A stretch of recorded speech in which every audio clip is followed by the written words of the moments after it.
Save the Bill. Episode 2.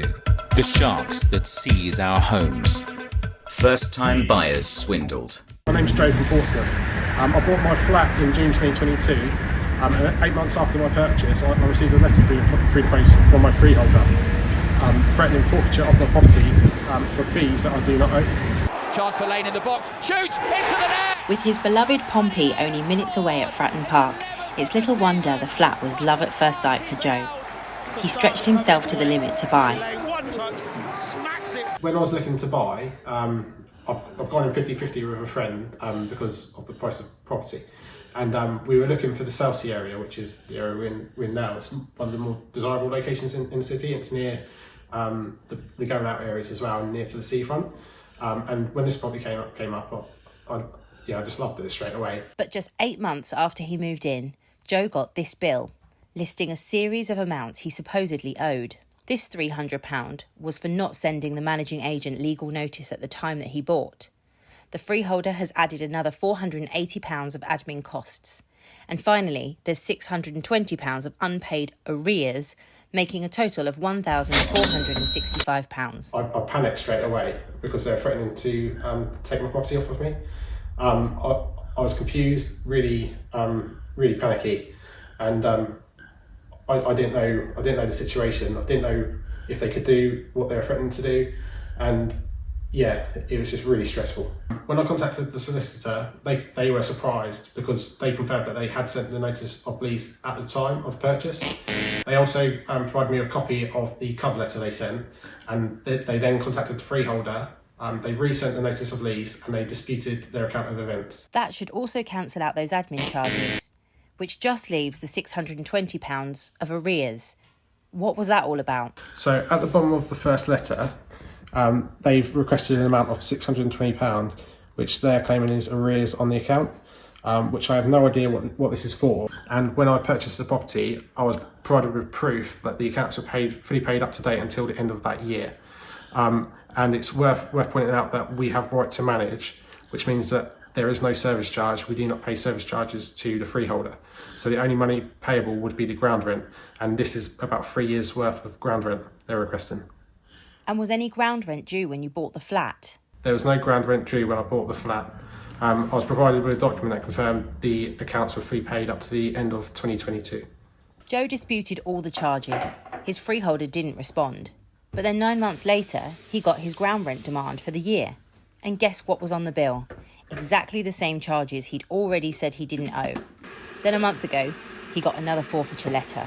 So in response to their second threat of forfeiture, I've gone to the first tier tribunal and opened a tribunal case against them to dispute the monies they're claiming we owe them. But it is really stressful, and I'm worried that they're going to go to the county court to request for a money judgment against us, which will then could potentially ruin my credit rating and, who knows, maybe even forfeit my property. Joe's story is typical of cases I've seen. Some freeholders prey on inexperienced first-time buyers, claiming they haven't followed the legal process and slapping on all sorts of admin fees and charges. I'm heading out today to meet another young first-time buyer.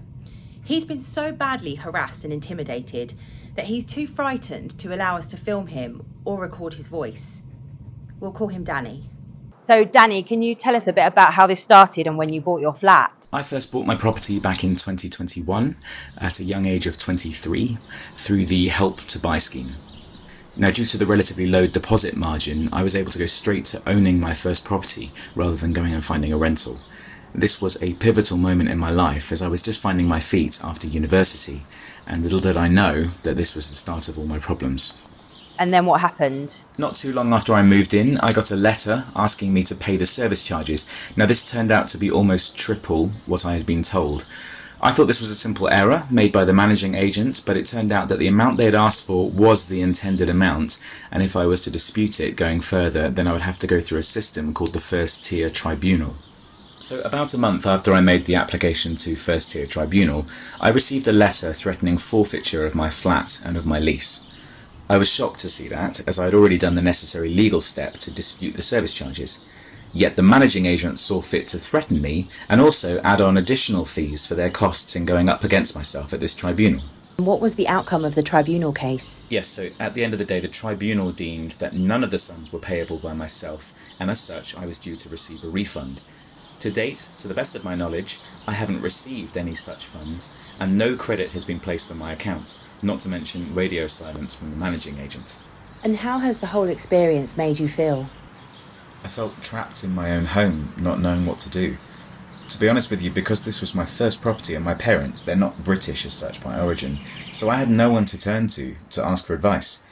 And when I contacted Lease, their advice wasn't that helpful. And so, in effect, I was left alone to fend off this company and go about this myself. This led to me losing my work, and it has haunted me ever since. I was watching Nicola's interview of Danny, and what he didn't say to camera is that he's had physical threats from associates of the freeholder and managing agent when he had the temerity to defend his rights in a court of law, and the tribunal turned around and said, those debts are not owed, they're not legitimate debts.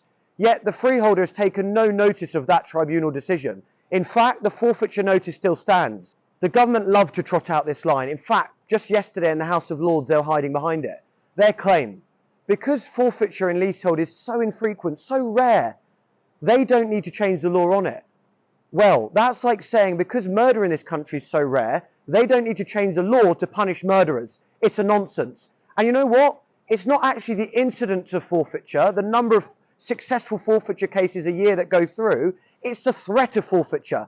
That threat of forfeiture gives freeholder landlords the coercive power to extort money from hapless leaseholders. Now, we managed to assemble just 6 leaseholders in an hour. Just an hour, 6 leaseholders willing to come publicly in a video or in a series of our videos about the threat of forfeiture and that they were on the receiving end of that. Now we're looking at hundreds, if not thousands, every year who are being threatened with forfeiture by these freeholder overlords. Now the Housing Minister Lee Rowley has said himself that it's an absolute requirement on Conservatives to smash middlemen and rent seekers. Absolute requirement from a Conservative perspective to smash middlemen and rent seekers where they are in place and to make sure that they do not take money from people for no reason. But you know what? If the government doesn't use this leasehold and freehold reform bill, they've still got a chance to do the right thing. But if they don't abolish forfeiture, full value forfeiture, you know what? They're siding with gangsters over homeowners. And historians will come back and look at this day when this leasehold and freehold reform bill is passed and say they were for the sharks. They were not for the people that normally Conservative governments support. And actually the Conservatives, the modern Conservative Party, Rishi Sunak's Conservative Party, has completely ignored traditional Conservative values of fair play and property-owning democracy. And we will be holding this government to account. We need forfeiture abolished. If you're affected by the issues raised in this video, please seek urgent legal advice. You can book a free 15-minute appointment for summary advice from Lease, the government's leasehold advisory service, on 020 7832 2500.